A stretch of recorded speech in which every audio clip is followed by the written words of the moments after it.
Friend, welcome to my channel Pratishth classes. मैं हूं मीना मिश्रा और आज हम एक्सरसाइज 8A कंप्लीट करेंगे इस लेक्चर में और क्वेश्चन नंबर 18 से लेकर क्वेश्चन नंबर 23 यानी फुल एक्सरसाइज आपको इस लेक्चर में एक्सप्लेन होगा।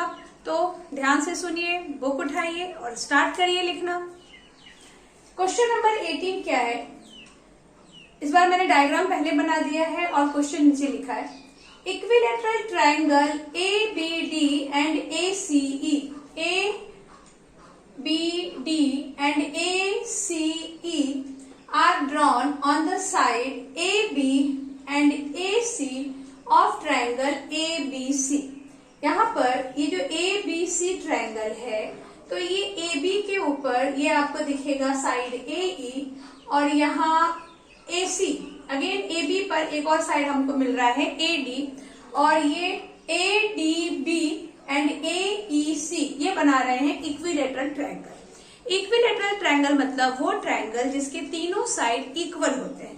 तो अब अगर ADB इक्वल है, इक्विलेटरल है, मतलब इसके 3 साइड इक्वल है जिसको मैंने ये 1 डैश से शो किया है। एंड AEC ये भी इक्विलेटरल ट्रायंगल है तो इसके भी तीनों साइड इक्वल होंगे। इस तरह से उसको 2 डैश से शो किया है मैंने। और हमें प्रूफ क्या करना है? DAC is equal to EAB। DAC मतलब DAC यानी ये पूरा angle is equal to EAB। EAB मतलब दिस एंगल जिसको मैंने ब्लैक कलर से शो किया है। DAC इज इक्वल टू क्या प्रूफ करना है? EAB। तो ये पूरा एंगल इस एंगल के इक्वल है। तो ये शो करने के लिए देखो इक्विलेटरल ट्रायंगल जैसा मैंने आपको बताया कि तीनों साइड इक्वल होते हैं और साथ ही एक बात और कि इक्विलेटरल ट्रायंगल में जो एंगल होते हैं ऑल एंगल्स का मेजरमेंट जो होता है वो 60 डिग्री होता है। मतलब ये कि angle A, angle D, angle B तीनों का मेजरमेंट 60 डिग्री और यहाँ पर भी AEC तीनों का मेजरमेंट 60 डिग्री। साइड इक्वल है। अच्छा, साइड इक्वल है का मतलब ये नहीं है कि AD और ये AE ये भी इक्वल होंगे, ऐसा बिल्कुल नहीं। जैसे कि देखो अगर मैं यहाँ पर 2 इक्विलेटरल ट्रायंगल बनाती हूँ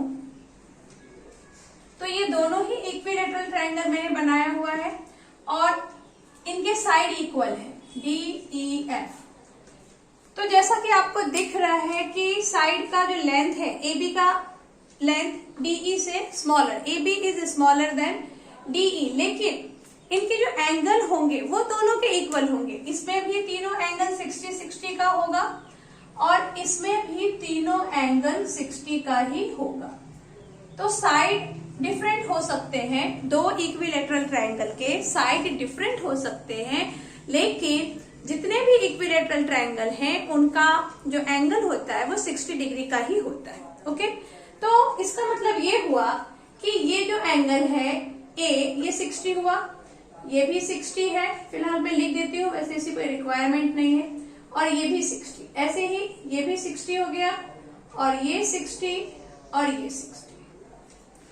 लेकिन हमें क्या पूछा है? हमें मेजरमेंट करना है DAC का। तो DAC में ये एंगल तो है ही, साथ में ये वाला एंगल भी है, तभी DAC बन रहा है। और वैसे ही EAB में आप देखो कि ये एंगल तो है, साथ में ये छोटा वाला एंगल भी है। मतलब इसको हम कैसे लिख सकते हैं? इसको हम कुछ इस तरीके से लिखेंगे। पहले तो आप ये लिखिए what is given. So given में यहाँ पे जितनी भी चीजें लिखी है, इक्विलेटरल ट्रायंगल ABD ACE ऐसा लिखेंगे हम। उसके बाद साइड AB AC नहीं, इसका ये सब लिखने की जरूरत नहीं है, हम सीधे क्या लिखेंगे? ADB triangle ADB and triangle AEC are equilateral triangle. अब ये इक्विलेटरल ट्रायंगल ये हमको गिवन है और टू प्रूव ये दोनों चीजें number 1 angle DAC is equal to angle EAB and second हमें क्या प्रूव करना है, DC is equal to BE। अब हम स्टार्ट करेंगे इसका प्रूफ। तो प्रूफ पे हमने क्या देखा है कि हमें क्या लिखना है, DA, पहले हम ये लिखें कि एंगल, अच्छा DAC, angle DAC is equal to DAB, जैसा कि मैंने आपको बताया, angle DAB plus angle BAC। ये क्लियर हुआ आपको? देखो DAC यानी ये बड़ा एंगल जो है, तो इसमें ये दोनों छोटे छोटे एंगल को प्लस करके ही ये बनेगा। तो DAC is equal to DAB plus BAC।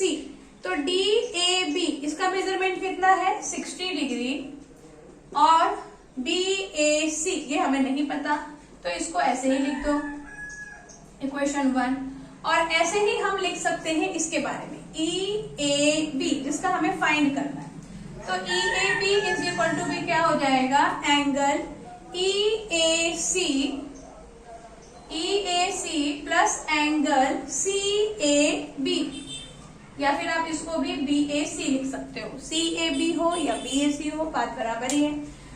Again यहाँ पर देखो EAC हमारा 60 डिग्री है प्लस एंगल BAC EAB, ये हो गया इक्वेशन नंबर 2। अब इक्वेशन 1 और 2 को जब आप देखेंगे तो दिखेगा कि राइट हैंड साइड तो इक्वल है, तो इसलिए लेफ्ट हैंड साइड भी इक्वल होगा। तो हम क्या लिख सकते हैं, therefore angle DAC is equal to angle EAB from equation 1 and 2। तो ये हमने प्रूव किया, DAC is equal to EAB। और अभी जो सेकेंड पार्ट हमें प्रूव करना है, DC is equal to BE, तो देखेंगे कि वो कैसे प्रूव होता है।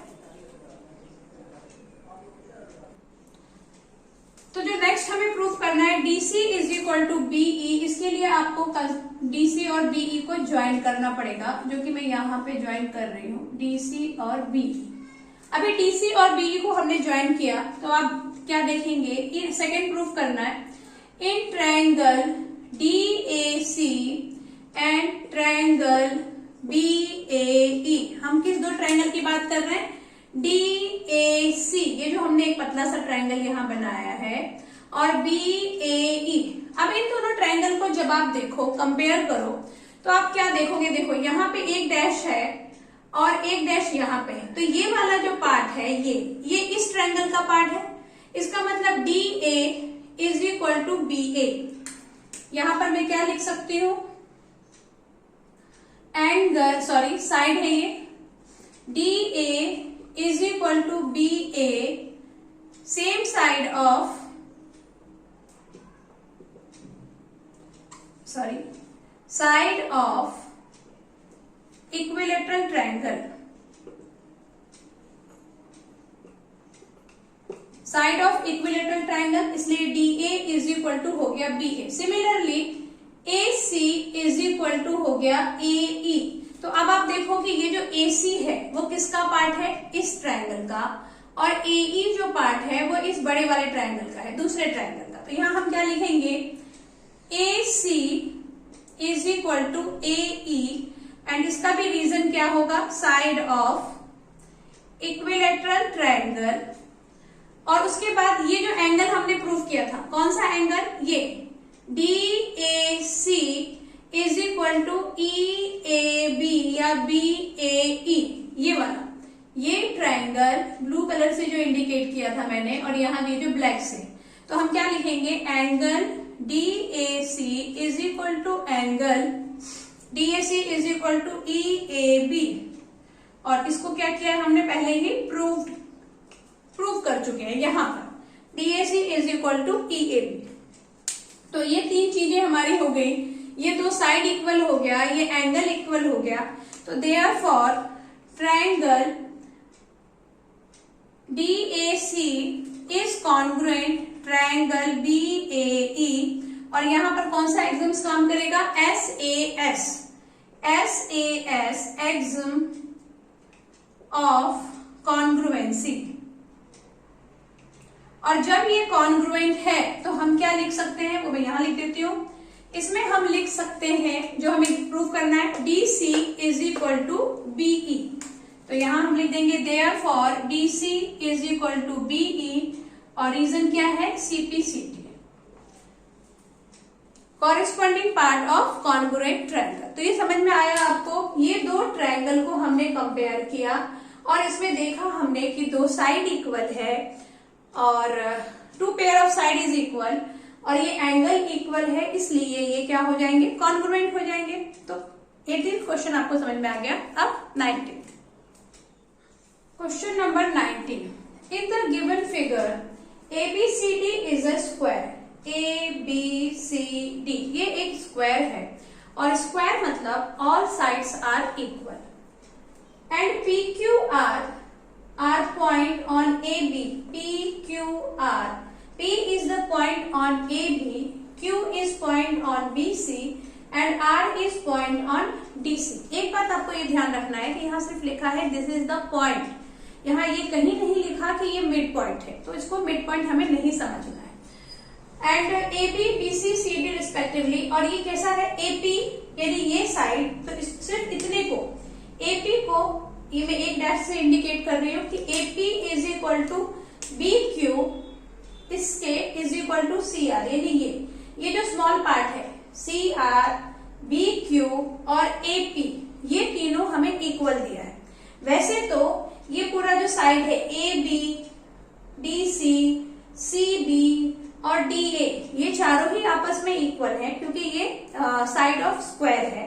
लेकिन अभी हम बात कर रहे हैं सिर्फ ये स्मॉल पार्ट की, AP, BQ और ये CR, ये तीनों आपको दिया हुआ है कि ये इक्वल है। और एक चीज दी है, angle PQR is equal to 90 degree. PQR मतलब ये वाला एंगल, सिर्फ इतना सा हमें 90 डिग्री का गिवन है। और प्रूफ क्या करना है, PB is equal to QC, मतलब ये part is equal to QC, this part. अब आप देखो कि ये जो साइड है, ये साइड ऑलरेडी इस साइड से इक्वल है, इसका ये छोटा सा पार्ट इसके इस छोटे से पार्ट के इक्वल है, और ये जो बचा हुआ पार्ट है ये इक्वल है कि नहीं, ये हमें प्रूव करना है। तो पहले हम क्या लिख दें, गिवन और टू प्रूफ। इसमें तो वही सारी बातें आएंगी जो मैंने यहाँ पे लिखा हुआ है। गिवन में क्या आ जाएगा, यही सब, ABCD इज अ स्क्वायर, उसके बाद ये लाइन आएगी AP is equal to BQ is equal to CR and PQR is equal to 90 degree. ये आपको गिवन में आ गया। टू प्रूफ में ये तीनों आ जाएंगे क्योंकि तीन चीजें हमें प्रूफ करने के लिए है। तो मैं अभी सीधे प्रूफ स्टार्ट करती हूँ। प्रूफ में हम क्या लिखेंगे, हमें क्या प्रूफ करना है, first PB is equal to QC। तो अब देखो क्या लिखे हम, इन क्वाड्रिलेटरल ABCD में क्या है, AB is equal to BC 1। AB is equal to BC क्यों है, ये side of square, sides of square, इसलिए ये दोनों इक्वल हो गए। अच्छा, हम इन्हीं दोनों को क्यों ले रहे हैं, क्योंकि हमें इन्हीं का ये PB और QC प्रूफ करना है कि ये इक्वल है, इसलिए बस हम इन दोनों की ही बात करेंगे अभी कि ये दोनों इक्वल है। अभी सेकेंड हमें क्या दे दिया है, इसी में अभी हमने क्या लिखा कि ये पूरा साइड इस पूरे साइड के इक्वल है because it is the side of square. दूसरी चीज हम लिखेंगे, इसका जो ये पार्ट है AP और BQ ये भी इक्वल है, तो वो भी लिख दो, AP is equal to BQ। और ये हम क्यों लिख रहे हैं इक्वल, क्योंकि ये चीज हमको गिवन है। AP is equal to BQ is given, यहाँ देखो AP is equal to BQ is equal to CR भी है, बट हमें इतने की जरूरत है तो हम उतना ही लिखेंगे। अब आप अगर इस पूरे साइड में से इस साइड को माइनस करें तो क्या मिलेगा, हमें PB मिल जाएगा। तो वही करेंगे हम, इक्वेशन 1 में से इक्वेशन 2 को माइनस करेंगे तो लिख दो 1 - 2 AB minus A P is equal to B C minus B Q. क्या किया हमने, ए बी इक्वेशन 1 में से इक्वेशन 2 को माइनस कर रहे हैं। अब देखो ये पूरा ए बी है, इसमें से ये ए पी अगर हट गया तो बचेगा पी बी। इस चीज को मैं आपको यहां समझाती हूँ कि जैसे ये लाइन है ए बी और बीच में हमारे पास लाइन है पी। अब ये पूरी लाइन है ए बी, इसमें से अगर मैं ए पी हटा दूं, उतना पार्ट हटा दिया तो क्या बच गया, पी बी बच गया। तो वैसे ही हम यहाँ A B minus A P की जगह क्या लिख देंगे, पी बी। और इसी तरीके से ये बीसी है, बीसी में से अगर इतना हटा देंगे आप तो बचेगा सी क्यू। और यही हमें प्रूव करना था। और हम हटा क्यों रहे हैं, क्योंकि हमने लिखा है ना माइनस ए बी में से हम ए पी माइनस कर रहे हैं। तो माइनस करना मतलब क्या होता है, उसको रिमूव करना। तो ए बी में से अगर आप ए पी रिमूव कर दोगे तो आपके पास जो साइड का पार्ट बचेगा वो बचेगा पी बी। और ऐसे ही यहां पर भी। तो फर्स्ट पार्ट हमने प्रूफ कर लिया। सेकेंड हमें क्या प्रूफ करना है, P Q is equal to Q R. P Q is equal to Q R. अच्छा, यहां हमने क्या एक प्रूफ किया है कि ये जो पी बी है ये सी क्यू के इक्वल है। अभी हमने इसको प्रूफ किया। इसको आप इक्वेशन 3 नाम दे दो क्योंकि अभी इसकी जरूरत पड़ेगी। अभी नेक्स्ट हमें प्रूफ करना है P Q is equal to Q R. तो ये किससे बिलोंग कर रहा है, जैसे कि यहाँ पर जो पी बी और क्यू सी है जो हमें प्रूफ करना था वो जिस साइड से बिलोंग करता था हमने वो साइड यूज किया। अब यहाँ जो हमें प्रूफ करना है पी क्यू और क्यू सी, ये इन दोनों ट्रायंगल से बिलोंग करता है। वैसे तो ये इस सिंगल ट्रायंगल से भी बिलोंग करता है, लेकिन सिर्फ एक ट्रायंगल लेके हम दो साइड इक्वल प्रूफ नहीं कर पाएंगे। और ये तो हमने प्रैक्टिस कितने दिन से हम कर रहे हैं कि अगर आपने दो ट्रायंगल लिया उसके दो साइड अगर आपको इक्वल प्रूफ करना है मतलब आपको कॉन्ग्रुएंसी का एक्सिम्स लगाना है, तभी वो इक्वल प्रूफ होगा। तो यहाँ अब हम किस दो ट्रायंगल की बात करेंगे, P B Q and Q C R की बात करेंगे।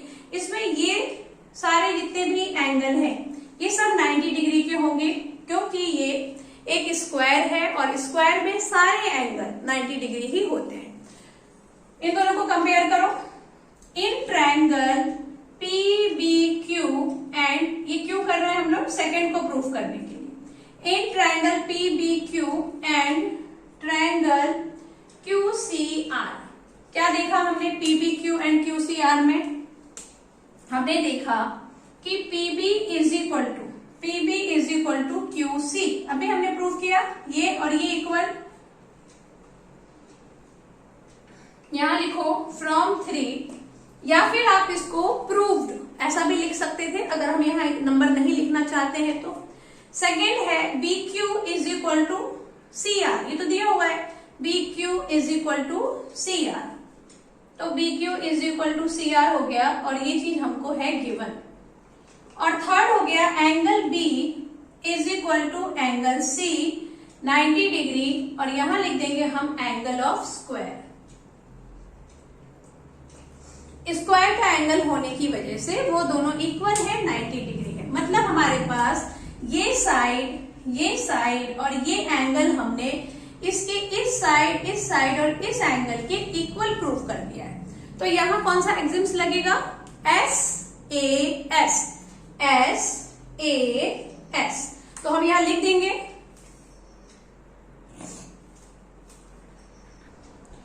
तो क्या लिखना है हमें, Therefore, triangle PBQ is congruent triangle QCR और Q है congruent by SAS axioms of congruency।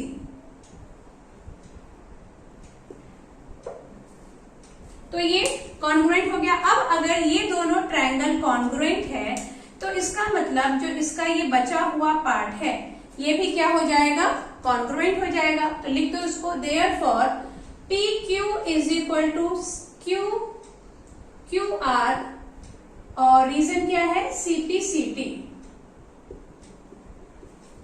तो ये दोनों साइड भी हमारा इक्वल हो गया। अभी थर्ड जो हमें प्रूफ करना है, ये प्रूफ करना था सेकंड में हमें, P Q is equal to Q R. Third में हमें क्या प्रूव करना है कि इसका जो ये एंगल है, ये एंगल 45 डिग्री है, ये हमको प्रूव करना है 45 डिग्री। तो अब आप देखो, अगर हम ट्रायंगल पी क्यू आर की बात करते हैं तो पी क्यू आर में ये 90 डिग्री हमको गिवन है और ये वाला जो ट्रायंगल है 45 होगा कि नहीं ये प्रूव करना है। तो इस ट्रायंगल में क्या क्या पता है हमें कि ये 90 डिग्री है और ये दोनों साइड इक्वल हैं। अब इस चीज को अगर मैं यहां ड्रॉ करूं तो अब आप समझो कि क्या दिया हुआ है। ये 90 डिग्री गिवन है हमें और ये दोनों साइड इक्वल है। तो कभी भी अगर दो इक्वल साइड होता है तो उसका जो अपोजिट एंगल है वो इक्वल होता है। ये प्रॉपर्टी भी आपने पढ़ी हुई है। जैसे ये दोनों इक्वल साइड हैं, इसका अपोजिट एंगल हो गया ये और इसका अपोजिट एंगल हो गया ये, तो ये दोनों एंगल भी क्या होंगे, इक्वल होंगे। तो हम यहाँ क्या लिख सकते हैं कि angle Q P R is equal to angle P R Q and the reason is angle opposite to equal side. तो वही हम यहाँ पे लिखेंगे। पहले थर्ड पार्ट हम प्रूफ कर रहे हैं यहाँ पर, एंगल P, इसका नाम क्या है, आर पी क्यू। सबसे पहले तो हम ये बताएं कि हम किस ट्रायंगल की बात कर रहे हैं, in triangle R Q P. Geometry में कभी भी अगर आप डायग्राम बेस्ड क्वेश्चन सॉल्व कर रहे हैं तो आपको ये डायग्राम का पार्ट वहां मेंशन करना पड़ेगा कि आप किस पार्ट से, जो भी आप लिख रहे हैं वो किस पार्ट से बिलोंग कर रहे हैं। जैसे यहाँ अभी मैं इस ट्रायंगल की बात कर रही हूं तो यहाँ हम लिखेंगे in triangle R Q P. क्या है आर क्यू पी में, Q P is equal to R Q, और ये क्या हो चुका है, प्रूव्ड हो चुका है, तो वो हमने लिख दिया। Therefore angle R P Q is equal to angle Q R P and reason angle opposite to equal sides. Equal side के अपोजिट एंगल है इसलिए ये एंगल भी इक्वल हो गया। अभी ये 45 प्रूव नहीं हुआ है, तो ये दोनों एंगल इक्वल हो गए। अच्छा, अब sum of three angle of triangle is 180 degree. तो हम यहाँ क्या लिख सकते हैं, देयरफॉर एंगल, इसका नाम क्या था, आर पी क्यू प्लस, यहाँ पे देयरफॉर नहीं आएगा, सिंस आएगा, R P Q plus Q R P plus R Q P is equal to 180 degree. और रीजन हम क्या लिखेंगे, sum of three angle of triangle, sum of three angle triangle के थ्री एंगल का sum है इसलिए ये तीनों 180 होगा। अब ये आर पी क्यू और क्यू आर पी ये तो दोनों इक्वल है और हमें वैल्यू किसकी फाइंड करनी है, क्यू आर पी की। क्यू पी आर, सॉरी ये क्यू पी आर है, मैंने रॉन्ग लिख दिया है इसको, आर पी क्यू। इसको चाहे आप आर पी क्यू लिखो या क्यू पी आर लिखो, उससे कुछ फर्क नहीं पड़ेगा, लेकिन हमारे पास क्वेश्चन में क्यू पी आर लिखा है इसलिए हम क्यू पी आर ही लिखेंगे, क्यू पी आर इसको। तो इसका मतलब ये और ये दोनों इक्वल है, तो हम इसके प्लेस पे भी इसका नाम लिख सकते हैं। हम इसका नाम ही क्यों लिख रहे हैं, क्योंकि हमें उसी की वैल्यू फाइंड करनी है, इसलिए हम उसी को दोनों जगह उसी को लिख रहे हैं। तो क्यू पी आर तो है ही, Q P R plus Q R P के प्लेस पे भी हम क्या लिख देंगे, क्यू पी आर क्यू, क्योंकि ये दोनों इक्वल है और आर क्यू पी हमारे पास है 90 डिग्री इज इक्वल टू 180। ये 90 है, ये दोनों इक्वल है, तो इसके प्लेस पे यही लिख दिया, उसी का नाम लिख दिया।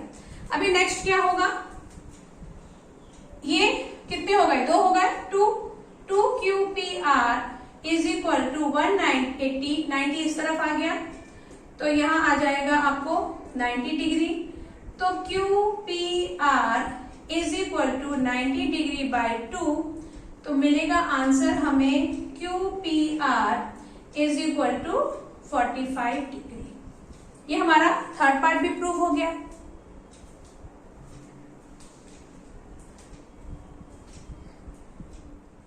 Question number 20. In the given figure, A, B, C, D is a square and EF is given parallel to BD. R is the midpoint of EF. Proof क्या करना है? BE is equal to DF. BE मतलब ये side is equal to DF, इसके equal है, ये हमें proof करना है। उसके बाद दो चीजें और प्रूफ करना है, लेकिन हम वन बाय वन जाएंगे। तो पहले आप देखो कि बीई और डीएफ हम कैसे प्रूफ करेंगे। बीई देखो, बीई और ये डीएफ यहाँ पे है, तो यहाँ हम ये कर सकते हैं कि हमें एग्जाम में जब क्वेश्चंस बहुत सारे आते हैं तो उस टाइम पे हम भूल जाते हैं कि यहाँ पे कौन सा मेथड यूज होगा, क्या करना है। तो उसके लिए एक क्लू ये है कि जो चीज दिया हुआ है ना, पहले आप उस पर कॉन्सेंट्रेट करो कि क्या दिया हुआ है। अब यहाँ देखो, हमें बीई और डीएफ प्रूफ करना है, और इस एरिया में आपको क्या दिया हुआ है? इस एरिया में हमें दिया हुआ है ये दोनों पैरेलल लाइन। तो पैरेलल लाइन का कुछ तो यूज होगा, देखेंगे हम लोग अभी। और एक और बात दी हुई है कि ये जो ABCD है ये एक स्क्वायर है। तो अभी देखो, अगर ABCD एक स्क्वायर है और इसमें BD क्या दिख रहा है आपको? BD is the diagonal of this square. और आपने स्क्वायर के डायगोनल के बारे में सुना है कि मतलब प्रॉपर्टी है ये कि डायगोनल जो है वो स्क्वायर के एंगल को बाइसेक्ट करता है। बाइसेक्ट करना मतलब इक्वल टू पार्ट में डिवाइड करना। स्क्वायर के जो एंगल है वो 90 डिग्री के होते हैं, अगर उसने बाइसेक्ट कर दिया तो वो 45 के हो जाएंगे। तो इसको हम कैसे लिखेंगे? पहले तो आपको लिखना पड़ेगा गिवन में आपको दिया हुआ है स्क्वायर ABCD एंड, और नेक्स्ट दिया है BD इज पैरेलल EF। उसके बाद दिया है R is mid point, R is mid point of EF। इतनी चीजें हमें पता है। उसके बाद नेक्स्ट हमें क्या पता? अच्छा, टू प्रूफ में क्या आ जाएगा? टू प्रूफ ये तीनों point first, second and third, BE is equal to DF, ये प्रूफ करना है BE is equal to DF। Then second हमें प्रूफ करना है AR bisects angle BAD, and third हमें प्रूफ करना है if AR is produced it passes through C। इफ AR is produced it passes through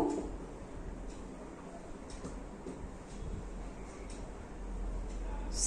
अच्छा, इस बार तो मैंने ऐसा लिख दिया कि यहाँ पे भी लिखा, वापस यहाँ पे भी लिखा, लेकिन नेक्स्ट सम से मैं ऐसा नहीं लिखूंगी, क्योंकि इतना तो आप समझ सकते हैं कि यहाँ जो टू प्रूफ लिखा है, प्रूफ दैट लिखा है, उसी को हमें यहाँ पर टू प्रूफ में लिखना है। ऐसा क्वेश्चन के अंदर जब मिक्स करके लिखा होता है ना, तब यहाँ आइडेंटिफाई करना थोड़ा मुश्किल होता है, लेकिन यहाँ तो साफ दिख रहा है 1 2 3 पॉइंट करके दिया हुआ है, वही सारा आपको टू प्रूफ में लिखना है। तो अभी स्टार्ट करेंगे हम लोग प्रूफ में हमें स्टार्ट कहां से करना है? हमें पहले ये लिखना है ABCD is a square and BD is diagonal of this square. इतना हो गया। अभी BD अगर डायगोनल है तो हम ये बोलना चाहते हैं कि ये दोनों एंगल को वो मतलब सॉरी इस B एंगल को इसने बाइसेक्ट किया और यहाँ पे एंगल D को भी बाइसेक्ट किया।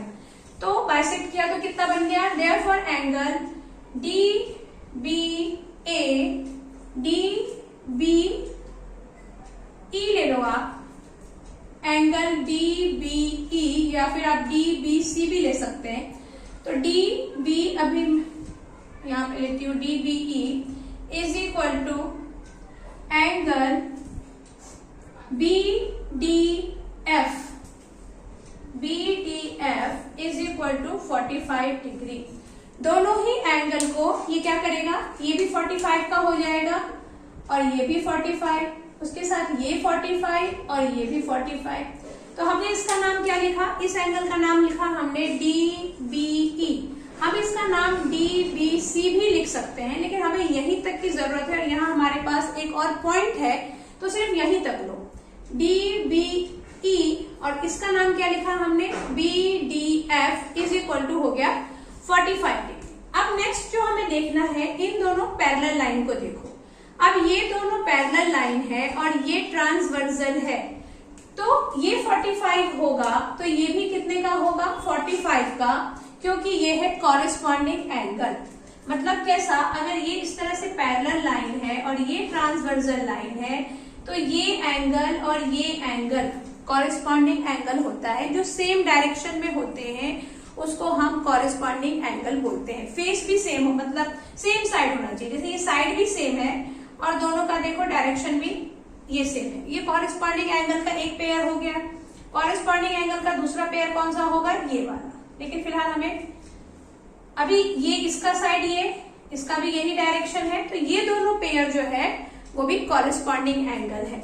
तो यहाँ पर आप देखो इस डायग्राम में जो ये 45 दिख रहा है, ये दोनों मतलब ये एंगल, यहाँ इसको हम ऐसा करते हैं, नाम लिख देते हैं O, क्योंकि अब ये बार बार ये D के पास जाने की जरूरत नहीं पड़ेगी। OBE इज इक्वल टू, इसका नाम क्या है, FEC, क्योंकि यहाँ इस पूरे पैरेलल लाइन की बात कर रहे हैं, तो आप DBE is equal to FEC कितना हो जाएगा, 45 डिग्री। तो क्या लिखेंगे पहले हम लोग कि वो पैरेलल लाइन है, हम यहाँ लिखेंगे BD is parallel EF, therefore angle DBE is equal to angle FEC is equal to 45 degree. और क्यों है ये इक्वल, क्योंकि ये है कॉरेस्पॉन्डिंग एंगल।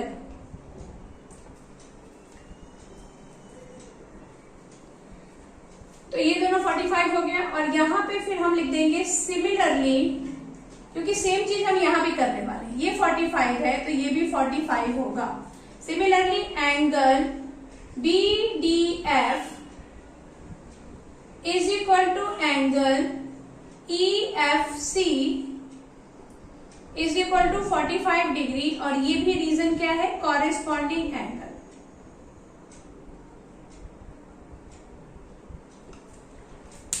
ये देखो ये 45 था, ये तो हमने पहले ही देखा क्योंकि वो एंगल बाइसेक्टर है, और ये एंगल और ये एंगल कॉरेस्पॉन्डिंग एंगल कैसे है वो भी अभी मैंने आपको बताया। ये कुछ इस तरह से है, ये ट्रांसवर्सल लाइन है, तो ये एंगल और ये एंगल क्या होगा, दोनों ही कॉरेस्पॉन्डिंग एंगल होंगे और इक्वल होगा। और ये D है, ये F है, तो D का नाम क्या है, BDF, ये इसका नाम ऐसा BDF, और इस F का नाम हो गया EFC। तो ये दोनों ही एंगल कॉरेस्पॉन्डिंग होने की वजह से इक्वल होंगे। अब ट्रायंगल EFC में देखेंगे हम लोग, इन ट्रायंगल EFC क्या देखा हमने कि ये दोनों एंगल 45 के हैं, तो इनका जो साइड है वो भी क्या होगा, इक्वल होगा। अभी हमने देखा था कि opposite angle of equal side, अगर साइड इक्वल है तो उसके जो अपोजिट एंगल है वो इक्वल होंगे, और अगर अपोजिट एंगल इक्वल है तो उसका फिर साइड इक्वल होगा। यहाँ पे मतलब कन्वर्स आ रहा है, तो हम क्या लिख देंगे, in triangle EFC EC is equal to FC, और रीजन क्या लिखेंगे, opposite side of equal angle. ये दोनों एंगल इक्वल होने की वजह से इसका अपोजिट साइड ये और इसका अपोजिट साइड ये भी इक्वल होगा। अब वापस हम कहाँ पहुंच गए, इससे पहले जो हमने क्वेश्चन किया था, हमें प्रूफ क्या करना है कि BE is equal to DF। अब देखो BC और DC पहले से इक्वल है, क्योंकि ये साइड ऑफ स्क्वायर है, उसका एक पार्ट अभी हमने इक्वल प्रूफ किया, तो अदर पार्ट हम कैसे इक्वल प्रूफ करेंगे, उसमें से माइनस करके। तो हम यहाँ क्या लिखने वाले हैं, हाँ तो क्या लिखेंगे हम, since BC is equal to CD sides of square, इसलिए ये इक्वल है। उसके बाद EC is equal to CF, ये हमने क्या किया अभी, प्रूव्ड हो गया। इसको इक्वेशन 1 बोल दो, इसको बोल दो 2, दोनों को कर दो माइनस, इक्वेशन 1 माइनस 2, तो BC minus EC is equal to CD minus CF। अभी हमने इस टाइप का क्वेश्चन किया था कि इस DC में से अगर ये EC रिमूव कर दें तो बचेगा BE, तो यहां हम लिख देंगे BE। और वैसे ही ये CD में से अगर आप ये CF रिमूव करते हैं तो आपके पास बचता है DF। ये हमारा फर्स्ट पार्ट हो गया प्रूफ। अब है सेकंड पार्ट। तो सेकंड हमें क्या प्रूफ करना था? सेकेंड पार्ट हमें प्रूफ करना है कि ये जो AR है वो एंगल बाइसेक्टर है BAD का। AR is angle bisector of BD। तो इसके लिए हमें क्या प्रूफ करना पड़ेगा कि ये दोनों एंगल इक्वल हैं। तो हम ऐसा कर लें कि इस ट्रायंगल को कंपेयर कर दें। किस ट्रायंगल को? अब देखो ये तो कोई ट्रायंगल नहीं है, हम यहाँ इसको कंपेयर कर सकते हैं ABE और AFD। ये ABE एंड AFD को कंपेयर करते हैं तो हम क्या लिखेंगे? In triangle ABE and AFD। ABE और AFD में हमने क्या देखा है कि BE is equal to DE, वो हमने अभी प्रूफ किया। तो लिख दो BE is equal to DE, proofed. एक मिनट, यहाँ BC is equal to CD, हाँ BE is equal to DE नहीं प्रूफ किया था हमने, BE is equal to DF proof किया था। अभी यहाँ लिखा है तो ये प्रूफ आ गया, ये और ये इक्वल है उसका। उसके बाद angle B is equal to angle D है। क्यों है इक्वल? क्योंकि ये क्या है 90 डिग्री है, एंगल ऑफ स्क्वायर, तो वो दोनों इक्वल होंगे। और नेक्स्ट ये AB is equal to AD होगा, side of square. AB is equal to AD, side of square. तो देयरफॉर हमारे पास दो साइड और एक एंगल इक्वल है यहाँ पे दो साइड। साइड कौन से इक्वल थे? ये दोनों साइड इक्वल था और ये एंगल इक्वल था। तो therefore triangle ABE is congruent triangle AFD। दोनों ट्रायंगल कॉन्ग्रुएंट हो गए तो हम लिख सकते हैं कि AE is equal to AF। अच्छा, हम AE is equal to AF क्यों लिख रहे हैं? क्योंकि हमें ये एंगल के पास पहुंचना है। ये जो AR है इस एंगल को बाइसेक्ट कर रहा है, तो वहां तक पहुंचने की बस ये सीढ़ी है समझो। तो एक अब हम क्या लिखेंगे? Therefore AE is equal to AF और रीजन क्या है? CPCT। ये दोनों चीजें हमें इक्वल मिल गई। AE मिल गया AF के इक्वल। इसका मतलब ये हुआ कि AEF ये क्या हो गया? एक इक्विलेटरल ट्रायंगल हो गया और R जो है वो मिड पॉइंट है EF का। तो इसका मतलब ये होगा कि AR जो है वो क्या होगा? एंगल बाइसेक्टर होगा। एक किसका? एंगल बाइसेक्टर होगा EAF का। और अगर ये EAF का एंगल बाइसेक्टर है तो ये BAD का भी एंगल बाइसेक्टर होगा। तो यहाँ मैंने क्या लिखा? Triangle AEF is an isosceles triangle. वो हमने अभी प्रूफ किया, क्योंकि AE इज इक्वल टू F होगा तो ये जो ट्रायंगल है वो आइसोसेलेस ट्रायंगल है। And R is the mid point of EF। तो इसका मतलब AR is the bisector of EAR। इतने ट्रायंगल का, इतने एंगल का ये AR बाइसेक्टर है। लेकिन ये हमको दिया हुआ है कि जो EF है वो पैरेलल है BD का। तो पैरेलल है और अगर ये लाइन यहां से पास हो रही है तो इसका मतलब वो BD से होकर पास हो रही होगी। मतलब क्या हुआ कि देखो, अगर ये लाइन है BD और ये लाइन है EF और मैं बोल रही हूँ कि यहाँ पर कोई एक लाइन आया है, तो अगर वो यहाँ आया है तो वो BD से भी जरूर पास होगा, क्योंकि ये दोनों लाइन पैरेलल है।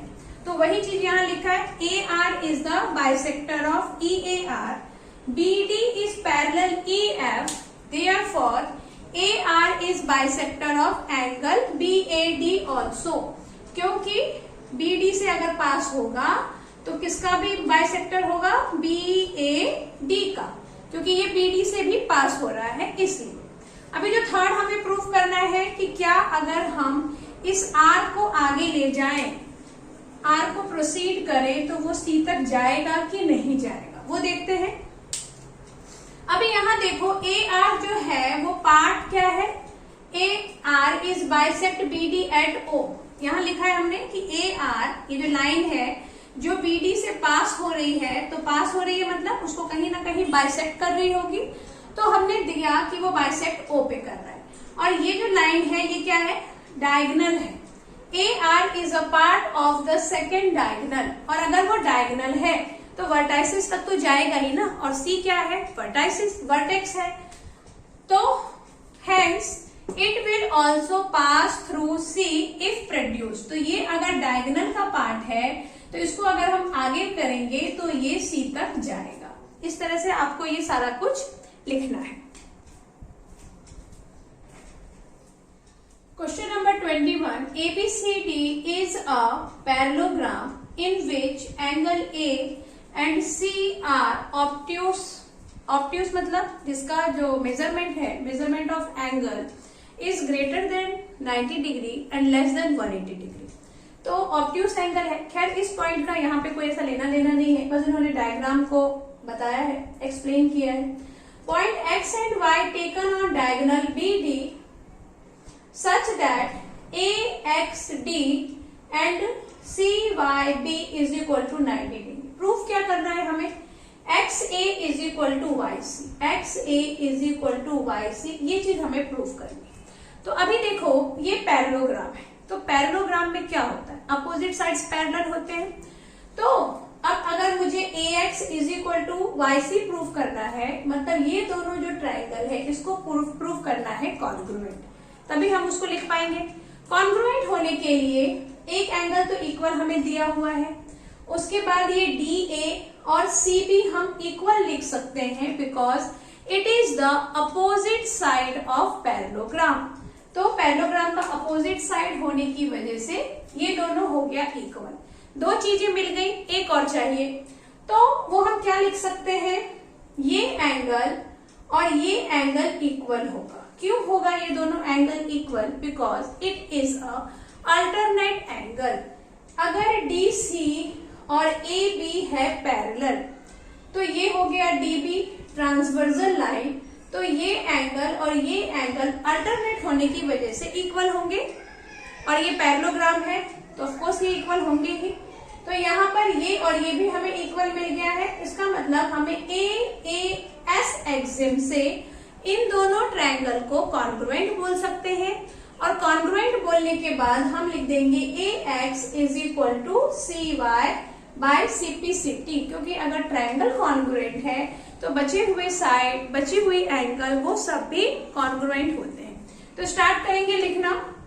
गिवन में आप क्या लिखेंगे, ABCD is a parallelogram, and और फिर इतना कुछ भी लिखने की जरूरत नहीं है, सीधे ये लाइन लिखना है, angle AXD is equal to angle CYB is equal to 90 degree. तो मैं यहाँ आपको गिवन बता देती हूँ कि क्या लिखना है, और टू प्रूव में तो सिर्फ यही एक सिंगल लाइन आएगी। तो गिवन में क्या है, ABCD इज अ पैरेललोग्राम, और क्या दे दिया आपको, angle AXD is equal to angle CYB is equal to 90 degree, और टू प्रूव में XA is equal to YC। तो प्रूफ स्टार्ट करेंगे हम। प्रूफ में जैसा हमने अभी डिस्कस किया, सीधे हम कंपेयर करते हैं इस दोनों ट्रायंगल को। तो हम क्या लिखेंगे, in triangle DAX and triangle BYC, DAX and BYC में जब हम कंपेयर करेंगे तो पहला तो ये दोनों एंगल जो 90-90 है उसका नाम लिख दो। उसका नाम क्या है, angle AXD is equal to angle CYB is equal to 90 degree, and this is given. उसके बाद second DA is equal to CB, DA is equal to CB, और ये क्या है, opposite side of parallelogram. Third angle क्या लिखना था, ये X D A, angle X D A is equal to angle Y C B Y, और इसका रीजन हम क्या लिखेंगे, अल्टरनेट एंगल।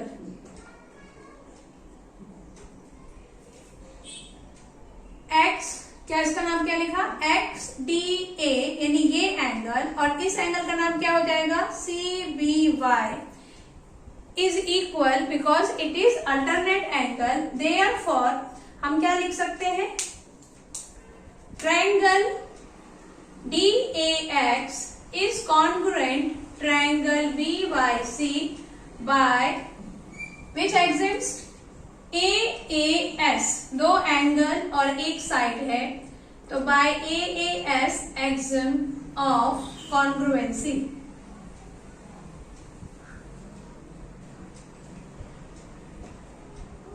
तो इससे ये कॉन्ग्रुएंट हो गया, और जैसे ही ये कॉन्ग्रुएंट हुआ, देयरफॉर हमें क्या लिखना है, A X is equal to Y C proof करना है, या X A is equal to Y C, और यहां क्या आएगा, सीपी सीटी। एक बार जब ये दोनों ट्रायंगल कॉन्ग्रुएंट हो गए, तो फिर जो बचे हुए साइड हैं उसको भी हम इक्वल बोल सकते हैं बाय सीपी सीटी। ये हम लोग कितने क्वेश्चन कर चुके हैं, अब तो आपको अच्छे से समझ में आ गया होगा। अभी थोड़े से क्वेश्चन और बचे हैं, वो देखते हैं। Now the next question, that is 22। ABCD is parallelogram. ABCD. This is the parallelogram. The side AB and AD are produced. AB को प्रोड्यूस करके E मिला और AD को प्रोड्यूस करके F मिला, और ये कैसे है, यहाँ पे दिया हुआ है AB is equal to BE, AB और BE इक्वल है, मतलब ये पैरेललोग्राम है, इसमें AB को जब हमने प्रोड्यूस किया और BE मिला, तो ये इतना ही प्रोड्यूस किया कि ये दोनों इक्वल है, ये गिवन है, एंड AD को प्रोड्यूस करके जो ये DF मिला है, तो ये दोनों पार्ट भी हमें इक्वल दिए हुए हैं, और हमें प्रूफ क्या करना है कि ये BEC इज कॉन्ग्रुएंट DCF, ये दोनों ट्रायंगल कॉन्ग्रुएंट हैं, ये आपको प्रूफ करना है। तो हम कैसे प्रूफ करेंगे, देखो इसमें अगर आप इन दोनों को कंपेयर करें तो हमें क्या दिखेगा कि AB और DC ये तो इक्वल है ही, because opposite side of parallelogram, और AB BE के भी इक्वल है, इसका मतलब क्या हुआ, DC और BE भी इक्वल होंगे। एक बार फिर से समझो कि DC और AB इक्वल है, अपोजिट साइड ऑफ पैरेललोग्राम, और हमें दिया हुआ है कि AB is equal to DE। तो अगर DC AB के इक्वल है और AB BE के इक्वल है, इसका मतलब DC is equal to BE होगा। इसको हम लिखेंगे कैसे, तो अभी मैं सीधे प्रूफ से स्टार्ट करती हूँ। वैसे इसमें गिवन क्या है आप लिख पाएंगे, तो चलिए गिवन भी लिख ही लेते हैं। गिवन में हमें दिया हुआ है ABCD is a parallelogram and और क्या दिया हुआ है, उसके बाद ये सब चीजें जो दी हुई हैं, AB is equal to BE and next AD is equal to DF, ये दिया हुआ है। और टू प्रूफ में क्या आ जाएगा, टू प्रूफ में एक ही लाइन है, triangle BEC is congruent triangle DCF, और स्टार्ट करेंगे हम प्रूफ। तो प्रूफ में हमें क्या लिखना है, अब अभी हमने देखा कि AB is equal to DC, AB is equal to DC, क्यों है ये इक्वल, चाहे तो आप 1 by 1 लिख लो, अपोजिट साइड ऑफ पैरेललोग्राम, और next AB is equal to BE, AB is equal to BE and this is given. Therefore what? DC is equal to BE. DC is equal to BE. यहाँ देखो AB को DC के equal बोला, AB को BE के equal बोला, दोनों का लेफ्ट हैंड साइड इक्वल है, तो DC is equal to BE हमने लिखा, मतलब ये DC और ये BE भी आपको इक्वल मिल गए। इन दोनों ट्रायंगल में ये तो एक इक्वल मिल गया।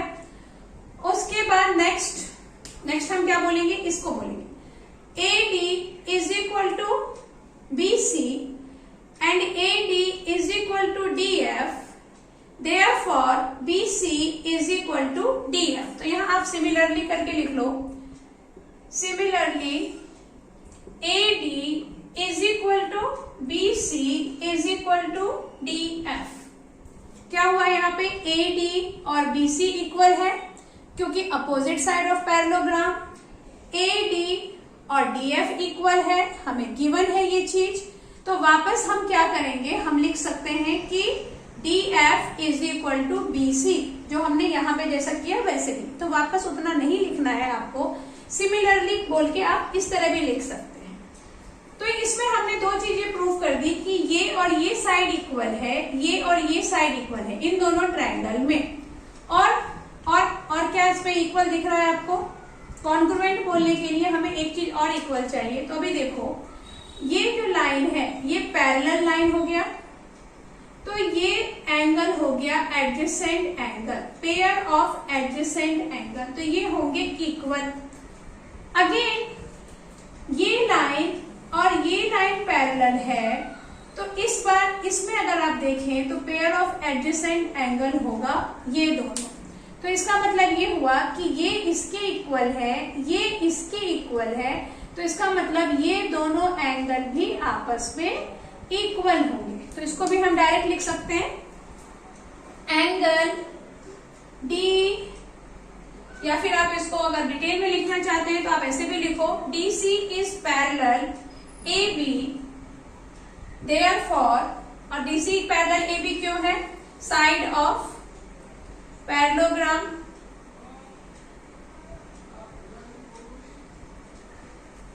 Therefore FDC is equal to DAB, angle DAB और रीजन क्या है, adjacent angle.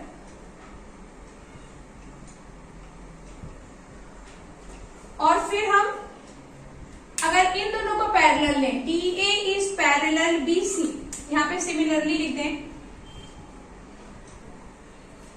DA is parallel BC, और वापस हमें लिखने की जरूरत नहीं है साइड ऑफ पैरेललोग्राम क्योंकि हमने यहाँ पे सिमिलरली लिखा है। तो DA और BC पैरेलल है, तो DAB, angle DAB is equal to angle CBE। अब यहां देखो FDC DAB के इक्वल है, DAB CBE के इक्वल है, तो इसका मतलब FDC और CBE भी इक्वल होंगे। तो हम यहाँ क्या लिखेंगे, तो हमने क्या लिखना है यहाँ पे, therefore angle FDC is equal to CBE। इन दोनों को ऑब्जर्व करके हमने ये जाना, तो आप इसको 1 और 2 भी नाम दे सकते हैं, और यहां लिख सकते हैं रीजन में फ्रॉम 1 and 2। ये हो गया इक्वल। इन दोनों ट्रायंगल में ये साइड इक्वल मिल गया, ये साइड इस साइड के इक्वल है, ये दोनों एंगल इक्वल मिल गए, तो SAS एक्सिम से हम लिख सकते हैं this two triangle is congruent. Therefore triangle BEC, हमें क्या नाम लिखना है, BEC फाइंड करना है कि क्या करना है, triangle BEC is equal to DCF is congruent triangle BEC is congruent DCF by SAS axiom of congruency। तो प्रूफ हो गया। अब जो लास्ट क्वेश्चन बचा है उसको देखते हैं कैसे सॉल्व करना है। Question number 23, the perpendicular bisectors of the side of triangle ABC meet at I। अब यहाँ देखो परपेंडिकुलर बाइसेक्टर BM, AL और ये CN, ये क्या है?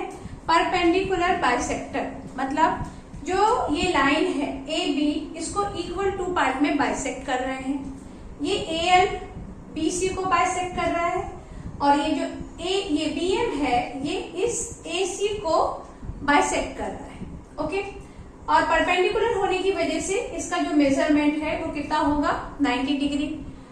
अब हमें क्या प्रूव करना है? IA is equal to IB is equal to IC। I क्या है? ये पॉइंट, परपेंडिकुलर बाइसेक्टर जहां पे इंटरसेक्ट करते हैं एक दूसरे को, bisect of the side of triangle ABC meet at I।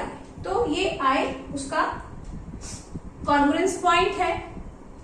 Now proof क्या करना है? IA is equal to IB is equal to IC। ये तीनों चीजें हमें प्रूव करनी। तो कैसे करेंगे? देखो, IA और IB मतलब ये साइड और ये साइड हमें इक्वल प्रूव करना है। तो इसमें आप क्या देख रहे हो कि IA जो है वो बिलोंग कर रहा है इस ट्रायंगल से और IB बिलोंग करता है इस ट्रायंगल से। अगर हम इन दोनों ट्रायंगल को कॉन्ग्रुएंट प्रूव कर दें तो उसके बेस पे हम लिख सकते हैं कि IA is equal to IB। और कॉन्ग्रुएंट हम कैसे प्रूव करेंगे वो भी आप देखो। And A is equal to and B given है क्योंकि वो बाइसेक्ट कर रहा है। सेकेंड, अगर ये 90 डिग्री है तो ये भी 90 डिग्री होगा। ऐसा होता ही है, अगर एक साइड 90 डिग्री है तो उसका दूसरा भी 90 होगा क्योंकि वो लीनियर पेयर बनाते हैं। लीनियर पेयर मतलब sum of two angle is 180 degree. तो ये 90 है तो ये भी 90 है, तो ये दोनों हो गया इक्वल, ये साइड हो गया इक्वल और ये हो गया आपका कॉमन साइड दोनों ट्रायंगल के लिए। तो इस बेस पे हम इन दोनों को लिख देंगे कॉन्ग्रुएंट। तो स्टार्ट करते हैं, क्या क्या लिखना है हमें। पहले तो हमें लिखना है triangle ABC AL is perpendicular on BC। उसके बाद BM perpendicular on AC and CN is perpendicular on AB। और उसके बाद और क्या दिया हुआ है? LMNR मिड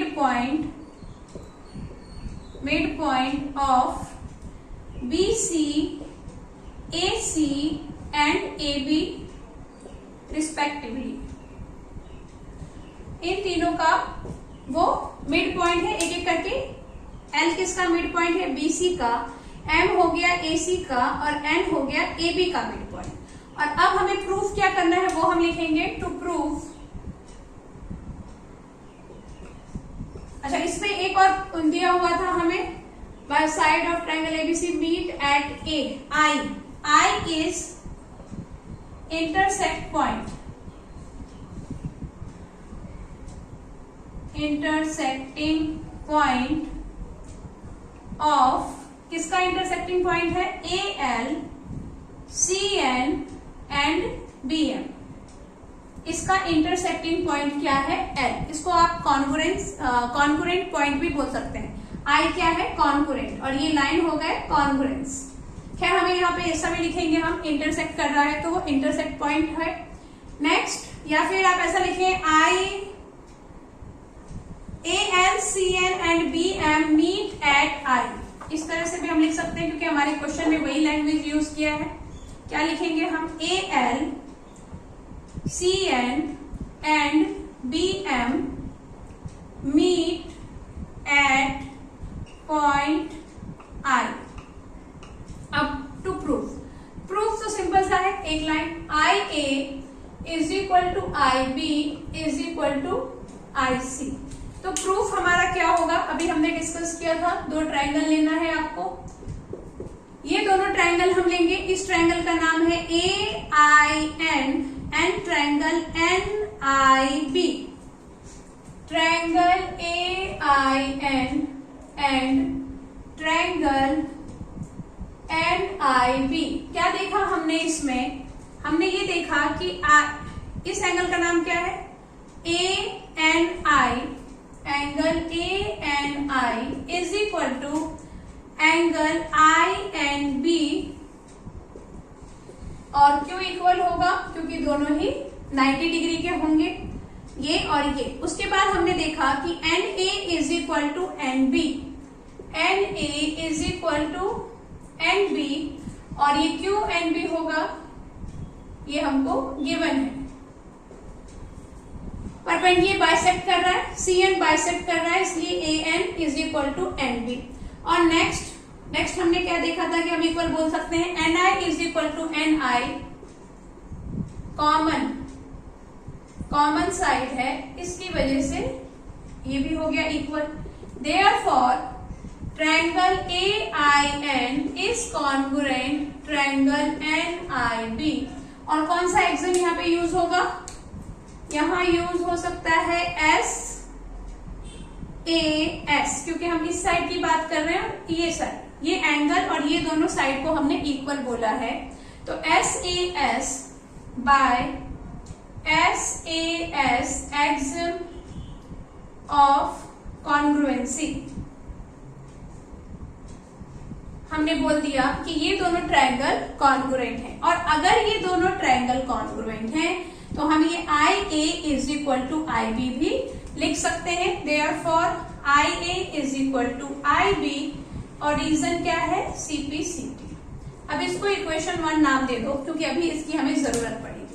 अभी हमने आई ए को आई बी के इक्वल कर दिया, अब आई बी और आई सी को इक्वल प्रूव करते हैं। तो आई बी कहाँ है, यहाँ, और आई सी है यहाँ। तो इस बार हम इन दोनों ट्रायंगल को कंपेयर करेंगे, और सेम पॉइंट जो हमने यहाँ उठाया था यहाँ भी वही उठाएंगे कि ये एंगल और ये एंगल इक्वल होगा, ये दोनों साइड इक्वल होंगे, और ये कॉमन साइड होने की वजह से ये भी इक्वल होगा। यही हमें लिखना है। तो हम क्या लिखने वाले हैं, in triangle B I L and triangle C I L, I L is equal to I L, लिख दो कॉमन।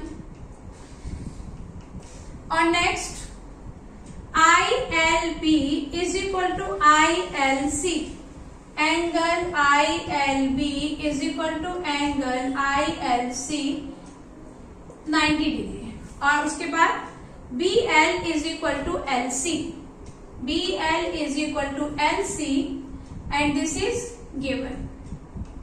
तो क्या हो जाएगा फिर ये, तो हम क्या लिख सकते हैं, B L is equal, therefore मिल गया हमें तीनों point, triangle B I L is congruent triangle L I C, और बाय कौन सा एक्सिम लगेगा, S A S, S A S axiom of congruency.